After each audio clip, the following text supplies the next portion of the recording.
the Fan3Cast, dishing out the hottest NASCAR news and views while celebrating the three's historic comeback. Here are your hosts, Michael Metzger and Jason Schultz. We are back, and Jason made it all the way back from the Dover International Speedway.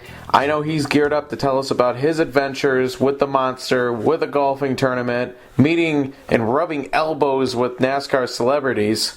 So I'm going to let him take it away. Yes, it was a extremely fun weekend getting to hang out with some friends and getting to meet some really cool NASCAR people during the tournament. And the racing action was pretty good, a little abnormal for Dover, which I like. Involved a little more action than we usually see at the track, which is always good. And we'll start our Thursday at the tournament. It was really fun to get to talk with some drivers. We took a lot of pictures, tweeted a lot. Hopefully, put out some exposure for what Delaware Autism is trying to do and raise some money.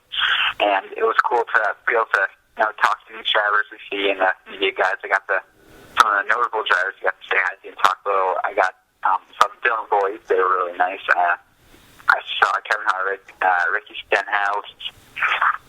I just told Mike all of them before the show, but now I can't. I'm drawing a blank on who I saw. I believe there was Joey Logano.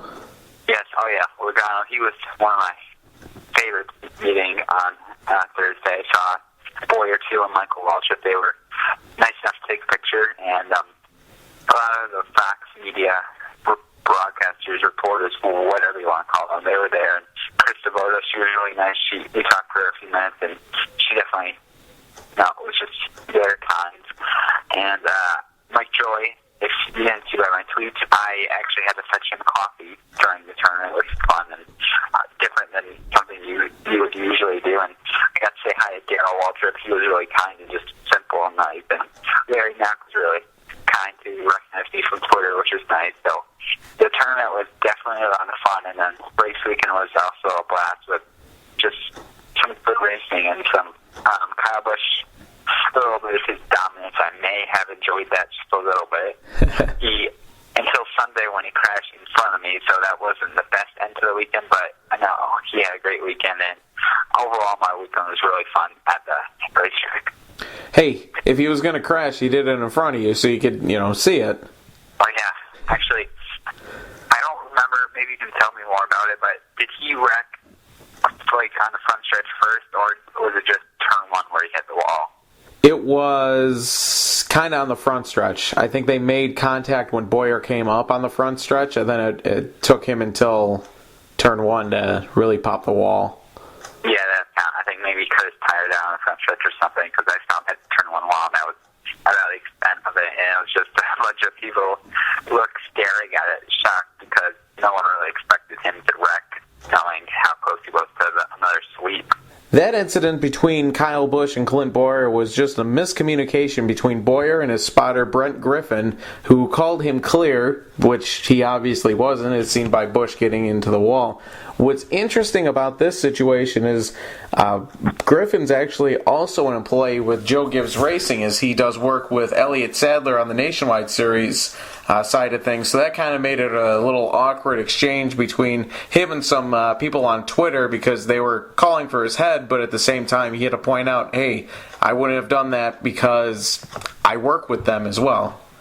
Yeah, definitely something you don't typically see, and it's one of those things probably really hard on the spotter stand to really call those where the driver may be clear, but at the same time the guy who they're just passing maybe charging back on the outside. So it must have been a little hard to see, or a little difficult to call for him, but it was definitely, he took blame for it because it was definitely a little spotter error, but attacking, knowing he was with JGR, he never purposely did that, because he would have been in much deeper trouble with his nationwide program. Absolutely. And Jason, you probably saw this. We had a red flag during the race for the surface coming up on, I believe, turn 2, which would have been away from you. Yes, it was right near me. I saw. I didn't see when it initially happened. I just saw McMurray hit the wall and wondered, oh, that's weird. He doesn't usually do that. But then they started going slow around the track, around that turn, going up high. I didn't really recognize what it was at first, and I checked Twitter and saw the word pothole, and that just made me freak out, knowing 2010 Daytona 500, 2+ hour delay for it, fixing a pothole. And I'm like, oh, this is going to be a long afternoon if that pothole, if they can't fix it quick enough and if it doesn't hold. But luckily it held, and the race was able to continue on with only about a 25-minute delay. And that was a good thing about using the concrete, which they do at the Dover International Speedway. You just put some Quickcrete on that. It took a little time for it to cure, but it wasn't too bad. We also saw another red flag earlier in the race to clean up some debris from an accident. Yeah, 2 red flags is not typical Dover. Like I said earlier, it's really an abnormal race. So I like getting to check out these races that aren't typical of the racetrack, but it was definitely one of the weirdest days I've probably seen in Dover in many years. What wasn't weird was everything going back to normal in NASCAR, and that being Jimmie Johnson back in victory lane, picks up his second win in a row, adds to his legacy of domination at Dover. Jason, I gotta say, was there anyone that was going to keep up with him on Sunday that you saw, or was he pretty much the class of the field? Once I think Kyle Busch got wrecked on the race, it was Jimmie Johnson's afternoon. Kenseth looked at times like he keep up, then some pit strategy like Boyer coming out front once, but I think the 48 was just too strong. They absolutely nailed the setup, and they're running momentum and off their Coke 600 win, and they just love Dover, and they're so good at the track. It's just always equals Johnson performing well and running up front and getting those wins. So it wasn't. I wasn't surprised at all. I picked them for the race, but if Kenseth had just a little bit of a faster car, maybe he could have kept up and maybe challenged Johnson for the one on that late start. Yeah, it pretty much was Johnson's race in the bag unless something silly happened on the restarts, and these drivers did definitely get a couple chances down the stretch to take back that lead from Johnson on restarts, but just couldn't do it. Now, Jason, we're playing the flip side here because I didn't watch the last couple of races. You obviously couldn't have watched this race because you were at it in attendance. So what I ended up doing was checking out the pre-race show, something I never really do, especially for Fox. But since it was their last hurrah, I decided to check it out where they talked about your golf tournament, but they didn't show you, which you ended up getting on Race Hub, right? Yes, if you check out my Twitter feed, I tweeted a screenshot of my appearance on TV for about 2 seconds when during the race day special, and Ricky Stenhouse was driving the ball down the course. I was caught snapping a little picture, so it's kind of proof I was actually doing my job on Thursday and just not going around meeting some personalities. Well, hopefully you had the sound off and the flash off, so when you're taking that picture, it didn't mess them up. Yeah, I think the flash was off, so he hit it pretty far, but one thing, twice when I was watching, I think the Larson ones and Mike Joy ones, they hit the ball so far to like the right when it was supposed to go straight. It was just funny to watch. Larson just was like, oh no, that was not good, because he hit it right into the tree. So it was interesting to watch those guys attempt golf. So I'm pretty sure they're not avid golfers. Well, it takes many years in the sports to master golf. Now, what you missed out on the pre-race show, which was high hilarity for myself, but probably not so much for Michael Waltrip. So they were doing the Gas and Go segment, and the question was posed, where do you believe Greg Biffle will be next year, with Roush Racing or someplace else? Goes to Michael Waltrip. He says, Biffle will absolutely be with Roush Racing next year. They'll re-sign him. Goes to Darrell Waltrip. He kind of looks at Michael, puts his hand on his shoulder, and says, I think he's going to go to a team that used to have 3 cars, now only has 2, and they're going to sign him and get back to 3 cars. That just sounds like a total disaster for Michael Waltrip at that point. Yep. Now, what they've said on Twitter, or what I've heard through the grapevine, is Waltrip tried putting together a deal with Biffle, but it has not come to fruition, or will not. And I know the sponsor, 3M, is tied to Roush Fenway Racing. They can't leave. So Biffle would definitely, if he's going someplace like Michael Waltrip Racing, where he's going to create a third team, will have to have sponsorship with him. So I don't know. I think he'll probably stay with Roush just because if he can't bring sponsorship elsewhere, I can't see him going anywhere else. I think this is a story that's going to carry on throughout the summer, so I'll definitely retouch upon it. And right now, I think Biffle is probably staying out of I don't see any better options for him. And Carl Edwards just seems right now that he's destined to go to Joe Gibbs Racing. Unless Ford makes a last-ditch effort like they did a few years back, it's going to be, I think, really another powerhouse team developing at Joe Gibbs Racing. Well, I will throw this out here. The hot rumor as of the past couple of days is that Ford will make a push, but they'll put him at Team Penske.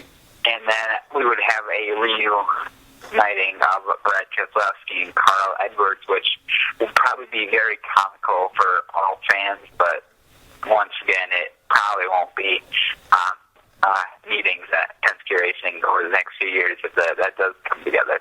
I can't imagine that they would mess up the chemistry that they got going right now. I mean, no, I think sticking with what they've got. I don't think Edwards is going to really want to go to Penske. I don't think they're going to really want to sign him just because they've got what they've got going now. Like you said, it's just great chemistry, and why would they mess it up when it's going so well? Unless Ford really throws a lot of money at them, but we just said that this was the last hurrah for Fox. That means TNT gets to take over for their summer series for the final time. What does that mean for us, Jason, other than new people calling the race and probably some KFC commercials? We will see plenty of those KFC commercials because typically with TNT we see the most amount of commercials all season long. They just absolutely love to throw the ads in our face. They also love to put these sponsor banners on top of their screen, which really make me mad. Last year I was not happy with how they were doing that, and with this being TNT's last year, they don't care what fans have to say because they're going to be gone after this year. So I wouldn't imagine if we just are overloaded with commercials and sponsor ads throughout each race, it's probably going to get really bad where we might not even want to watch their coverage anymore. Yeah, I remember last year, they those sprint banners, I kept thinking cautions were going off because they have the yellow for sprint right across the top, and we've been kind of trained to see yellow across the top. That usually means caution. Yeah, I think they'll put forth a good effort, but again, like you said, they're lame duck in 6 races. They're just going to hammer them out and move on to bigger and better things, I guess. Yeah. We'll get into this in a few minutes, but luckily I will get to miss their first podcast. But after Fox's last race, we'll give our last power rankings based on Fox's coverage, their last race that they covered. And this week, I think there's an obvious number one, which we both have, is Jimmie Johnson. He's 2 straight races, 2 straight wins, 2 dominating performances. There's no reason why he shouldn't be on top, and I think he's just heating up right now. He's going to get really good over the next few weeks and probably rack up a few more wins. In second place, I have Matt Kenseth, who's been consistent. When Johnson's been winning, he's been very consistent and very strong, and really the second guy in line to win if Johnson hasn't won. And third, I'm going with Joey Logano, who's just been consistent after 1 races in April. He's just been consistent, and he kept up that Dover, and I wouldn't be surprised if he does again this weekend at Pocono. Those are some mighty fine picks you got there, Jason. Like you said, consensus, Jimmie Johnson all the way. 2 wins in a row, dominating performance at Dover. There's not much you can really knock him and his crew on right now. I still have Jeff Gordon and Kevin Harvick hanging around. I know Gordon got bumped from the points lead. He kind of had an off day at Dover. Pocono represents a track that has treated him well over the years. I think he can definitely rebound. And Kevin Harvick, you really can't count him out anywhere, it seems. He's been fast and kind of had a down performance at Dover, but I'm keeping him up there because the stats tell me to, and I honestly believe that they're 2 challengers week in, week out. We'll dive into Pocono in 1 second, but we're going to touch upon the Camping World Truck Series, which has a little interesting storyline going on this weekend when only 27 entries are in the field for Friday night's race at Texas Motor Speedway, and that is a very low number and something we are definitely not used to seeing, and it's really just a bad sign for the Camping World Truck Series that they can't even fill a field anymore. Yeah, I've tried to tackle this topic a few times in the past couple of weeks with some articles I put up on startandparkblog.com. It's just head scratching. You got the positive spin of Camping World extending their sponsorship, but what is going on that all these teams are not showing up anymore? And it's not even a matter of the Cup guys coming down and driving, because you just honestly have Kyle Busch doing that nowadays. It's just so many teams have gone under, have merged, it's just I don't know. I think the series is really at a crossroads right now. Sure, they have sponsorship from Camping World, but if nobody's showing up anymore, what's the point of having the series? One of the big problems, I think, going into this season was the new truck that they're introducing, which like we saw in Spring Cup, it really reduced the number of entries in the field. Usually we saw right around 40, 30 cars entered in each race last season, and the trucks, they're struggling a little more, but I know the smaller teams that usually you see them more often, they're probably not able to put together that many trucks under the new body style because they just don't have the money to build something truly new right now. So I think that's the main problem, but I would assume as the season goes on, and maybe when they get the Pocono later in August, they might be able to complete a field until closer to 36 trucks. And speaking of Pocono, we're going to talk to Pocono right now, and the Tricky Triangle is definitely always something interesting to watch. And if you haven't seen it on Twitter today, I haven't said I'm going to the racetrack this week. I'm going to my first time at Pocono. It's exciting to get for the race, and excited to go for 2 straight races. I've never done that before, so it's fun. And could we see a new winner, which is something I'd like to see, but based on how all the three drivers who have won twice this season are performing, I just don't know if we'll see a third winner. Hardwick's bringing his Darlington car, Johnson's just on fire, and Logano is just consistent. So I think those three are a little more likely to win than maybe a not regular. Those three are more likely to win than a driver who hasn't scored a victory yet this season. You're going to have to let me know how it is going back-to-back, because I was debating trying to do something similar this year, and I chickened out, so you'll have to let me know how crazy that is. But you're right, Pocono presents quite the challenge to a lot of teams, and of the group that hasn't gotten a win yet, you got Matt Kenseth as probably the top driver that hasn't gotten a win, and his track record at Pocono is not really that good. Only a handful, if that, of top 5 finishes for Kenseth. I don't ever think of him as being a threat there. I don't know. I agree with you that you're probably going to see Jimmie Johnson up there. You're going to see the drivers that have been up there stay up there. I know there's a lot of talk of Casey Kane maybe breaking through at this race, but I just haven't seen it out of that team. They've been really underperforming. I think we'll skip Kenseth because we already touched upon how great he's doing. Yeah, that's fine. Yeah. One obstacle some drivers will face this weekend is lack of experience at the Tricky Triangle. I know the rookies, most of them probably have never raced at the Speedway. I know Kyle Larson's actually racing the ARCA race on Saturday to gain some experience, but these rookies, they have never ran at the track before, which is probably going to prove a little difficult for them because they cut more veteran drivers. They have races at Pocono. They know how to get around the track. And the tricks usually hold, it's going to make it difficult, I think, for the rookies to adjust, and they'll probably struggle a little on Sunday because it's basically their first time out at the Speedway, and it's one that you can't really learn quickly. It's going to take probably a few years for them to really get the grooves down on how to get around the only track with 3 turns. I'm very surprised that Larson's the only one that's entered in the ARCA race. I would have thought any number of drivers, Alex Bowman, Ryan Truex, definitely could have used some extra time around the track, but only Larson's going to have that head start. And then with this repave that happened a couple of years ago, some drivers that really dominated before are still trying to figure out their way at the Pocono Raceway. So definitely anytime they can use in practice is going to be beneficial. And this kind of segues into my pick to win. I know recent history says that Denny Hamlin is not one to pick there because he hasn't won in a while and he's really struggled since that repave. But I'm going to put my money on Denny Hamlin. His history is there: 4 wins, 8 top 5s, 10 top 10s. He's got a 12.563 average finish, which I think was the best, only behind Jimmie Johnson.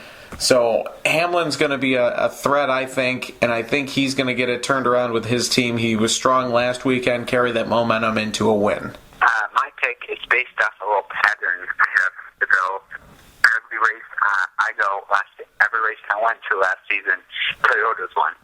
So far this season, we are 2 for 2 with Chevy.